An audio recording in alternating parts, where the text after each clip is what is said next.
Jay and I met 14 years ago, and we met for the first time in an art supply store, which sounds corny, but we did. He told me he was in love with me, and I was in love with him, and we literally moved in together three weeks later. And that, no lie, is 14 years ago. We were meant to be making things together. Kiln is a design build studio, and we specialize in some rare processes like enameling and metal spinning, but our capabilities include woodworking, all sorts of metal fabrication from jewelry all the way to architectural steel fabrication. When you get a piece that's made specifically for you, it really tells a story. That's what this person's going to tell when her friends and family comes over. Today we are working on a chandelier. It's called the Derrick Chandelier that we've been working on with Gwen Carlton, who's one of the founders of Bespoke.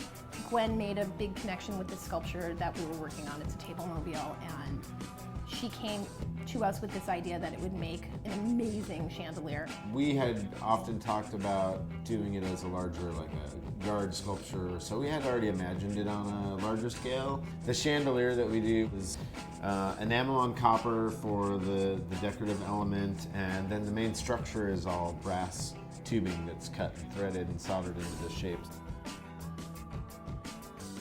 Enamel is, it's a hot glass medium, it's finely ground glass. It's a process of building up layers of finely ground glass frit onto the exterior surface and then firing it so that it melts and it basically becomes a glaze on the piece. It's essentially as old as painting in terms of, it's one of the earliest forms of human craft.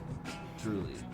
But yet it feels very unfamiliar to people still. I mean, an individual chandelier like that one probably took me almost a whole month to make, between, you know, making each of the individual pieces and then doing the enameling and assembling all the parts. And then it's still not done. I still have to do all the wiring. There's about 2 days left of work on it right now.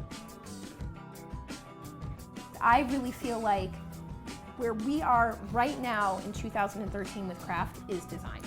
There's so much importance being put into how a piece is made right now, and it's not just a piece, it's everything. It's food, it's farming, it's sustainability. There's a renaissance going on right now. And I think there's something amazing too about knowing the people who make whatever it is, what you eat, what you wear, what you eat off of, And that they care what about you it as much sit as you care on. about it.